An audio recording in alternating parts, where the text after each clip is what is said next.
Brian and Kenzie in the morning. And Chicago's alternative all day. Q101. Kenzie's Krimes.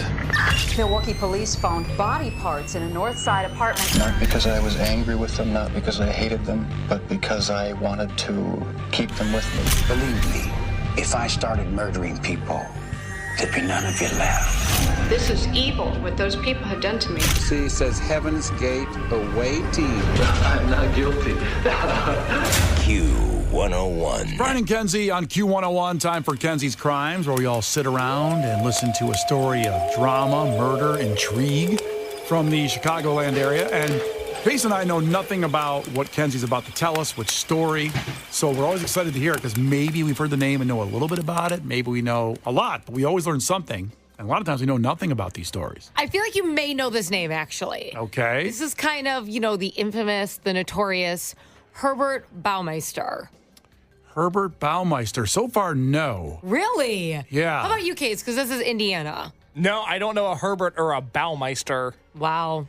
I thought this had you written all over it. Yeah, I can't say it does. I really did, especially as we get in deeper. So Herbert Baumeister was born in Indianapolis in 1947. He grew up and then lived in Westfield, Indiana. He was really known locally as a successful businessman and family man. He married his wife, Juliana, in 1971, and they were married for 24 years. He had 3 beautiful children, all living in a big house on an 18-acre farm called Fox Hollow Farms. And in the late 1980s, he founded the successful, I'm sure a lot of people have seen him, Save-A-Lot thrift stores. And he operated 2 locations in the Indianapolis area. Have you seen those, Brian? I have. So he's got some money. Yeah, how about you, Case? Did you see those in Indiana? Yeah, very much so. Yeah, okay. So those resonated. When you see the logo, the big Save-A-Lot doesn't have an E, Okay. Great branding, by the way.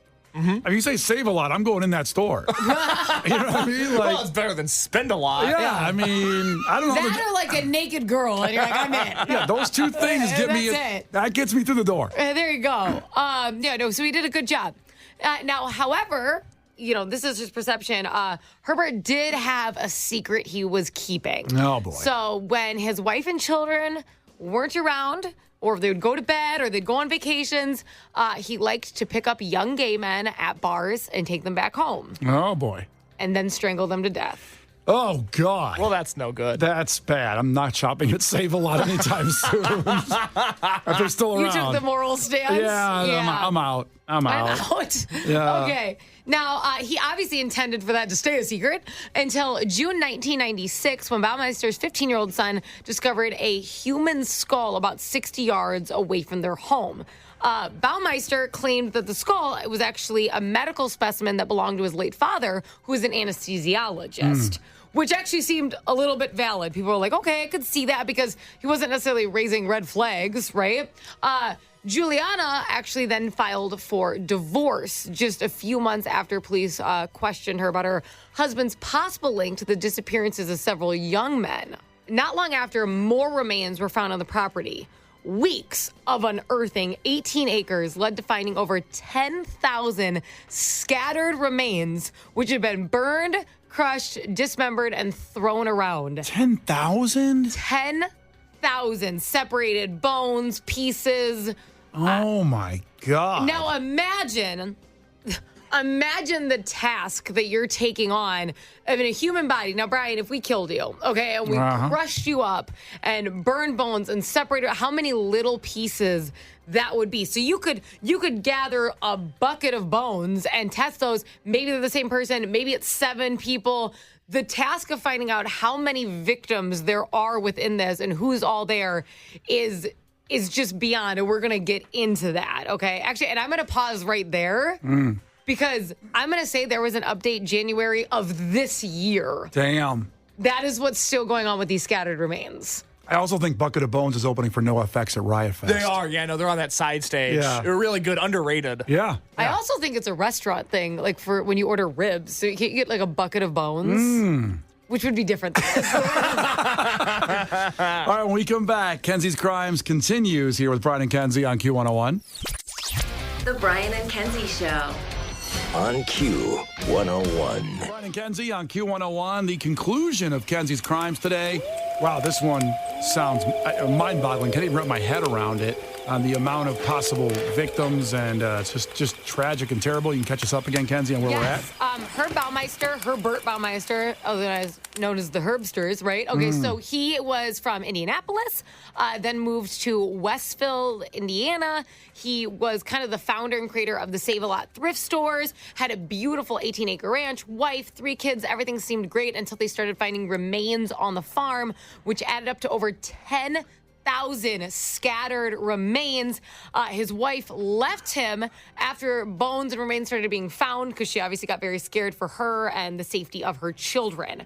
So at a park in Canada, July 3rd, 1996, 49-year-old Herbert Baumeister did end his own life with a gun. He left a note making tons of apologies to his family and for kind of ruining his marriage, things like that. But he never addressed or apologized for the bodily remains found. He took no, what is the word I'm looking for? Responsibility for that. Did not claim it, did not say it was him. He did not address that at all in his suicide note. So investigators announced in 1999 that they identified the remains of 8 men. So this is how long it's taking because of all the scattered bones. So they had for sure identified 8 men on the property. Investigators also announced, now this is insane because he's now officially a serial killer. Keep that in mind. They believe Herbert Baumeister was responsible for the deaths of 9 more men and teenage boys whose bodies were left in ditches in remote areas across central Indiana and western Ohio between 1980 and 1990. Now, this may sound familiar to you because many believe he was the notorious I-70 killer as well. Okay. He may be a double serial killer. Definitely remember that. Remember that story. Many believe this is him. He is linked to these crimes. Also, all the bodies there. So now, if you're looking at 9, he's at like 18 people. Jeez. And they haven't even come close to scratching the surface. So Hamilton County Coroner-elect Jeff Jellison announced November 28, 2022, that he hopes modern DNA technology will help identify the remains of more than a dozen more bodies that they have found on Baumeister's former farm. Okay, so they've now found a dozen more people and they want to identify them. To this day, he is urging anybody in Indiana or nearby states who have male relatives who went missing in the mid-'80s and mid-'90s to please provide DNA samples that can help link them so you can still reach out and do that. Again, it's County Coroner-elect Jeff Jellison. So you can still send those in if that resonates with you. He quotes, "We have a huge job in front of us. However, I have confidence this team of police officers and forensic specialists will exhaust all efforts to identify individuals that were brutally murdered and discarded on Herb Baumeister's property."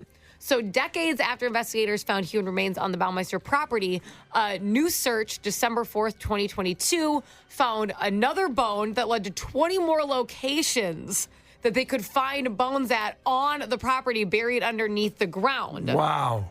I mean, this is just never ending. The Hamilton County Coroner's Office enlisted the help of 10 dogs from Indiana Canine Search and Recovery to help search the property. He then quoted again, "It's now time to re-examine and take a look and see where we're at with this. Let's look at it again. Let's get as many people identified as we possibly can." This newest effort is 100% working because you may think this is a really old case, but he is doing the work and it is working out because of January of this year, they recovered remains from the 1996 Fox Hollow Farm estate that was then enlisted to Herb Baumeister, and they found a match to Manuel Resendez, who was 34 when he disappeared, and that was identified through a family reference sample provided in 2023. Jeez. So just of this year, they are still identifying people. They are still unearthing bones from this. His body count has to be well over 20. They estimate 25 plus. And he's truly this farm serial killer, very similar to John Wayne Gacy, actually. Yeah. But also the I-70 killer. Right. Which I remember, like I said, that story was a big story in in mainstream news, because I remember hearing about that a lot. And the legend of it. Yes. Now, this was sent in to me by a listener, and it is important. Again, the Hamilton County Coroner's Office, if anything, you know someone linked to that, a disappearance that you think could qualify, get those DNA samples in. They are still testing this. Again, that update for Manuel Resendez happened January this year. Kenzie's Crimes. Milwaukee police found body parts in a north side apartment. Not because I was angry with them, not because I hated them, but because I wanted to keep them with me. Believe me, if I started murdering people, there'd be none of you left. This is evil, what those people had done to me. C says Heaven's Gate away team. I'm not guilty. Q101. Brian and Kenzie on Q101. Lauren's coming in, taking through the rest of this day. Let's get to your takeaways from today's show. Stuff you found very memorable. Stayed in your head. Case, what do you got? Rob in Chicago checked in. Rob said his takeaway is that Brian will not be bringing Kenzie pizza-flavored popcorn on Monday. That's false. I will get some, and I probably won't come through, actually. Okay, well, I was so quick to turn on yourself. Well, if it's delicious, it ain't getting in here. This home run so you'll in. bring me ass corn, but you won't bring me, like, that's what I'll That's get. right. That's right. That's what I heard is that Brian's going to bring you ass corn on Monday. So I'm going to buy 3 bags of the home run in pizza flavored popcorn, and From then Garrett's popcorn. Garrett's, and then 1 bag of the ass corn. Yeah. Story of my life. All right, what do you got, Kenzie? Omar takeaway, according to Brian, as long as they're teenagers and not kids, it's okay to follow them. That's right, they're adults. No. By definition, they're not. They're Yeah, teenagers. literally, it's in the word. It's a different word. Listen, teenagers today, come on. They know the world. They know what's going on out there. Brian's the new define teenage. Not good, Brian. Not good. Finally, Marshall checked in. Takeaway from 815. Case wants evolution to hurry up so we can have new fruits and vegetables that he won't eat anyway. Jeez, it's abrasive. What can we find in the podcast, Case? So has anybody noticed there's no new fruits or vegetables? That whole conversation Okay. is on the Brian and Kenzie podcast. Yeah. I'm just saying there's been nothing new in that world for quite a while. You just got banana. That's Apple, it. orange. We know all the hits, but in my lifetime, I'd like to see a new fruit or vegetable come about. That you won't eat. Well, it depends. I named like 4 or 5 It's like not- quickly that you had never had. It's not about what I haven't had. It's about what the world hasn't seen yet. Maybe the world's seen things you haven't seen. That's possible. Like a kumquat. Kumquat, loganberry, pomegranate, dragon fruit. You didn't know any of them. All of those fruits and more on the Brian and Kenzie podcast today. By the way, Kenzie just sounded like Eminem right there. That was really good. Thank you. I felt a little more Dr. Susie, but I'll take M&M. That's fine. Brian and Kenzie podcast, anywhere you get them. Spotify, Apple, however you get your podcast. Brian and Kenzie in the morning. And Chicago's alternative all day. Q101.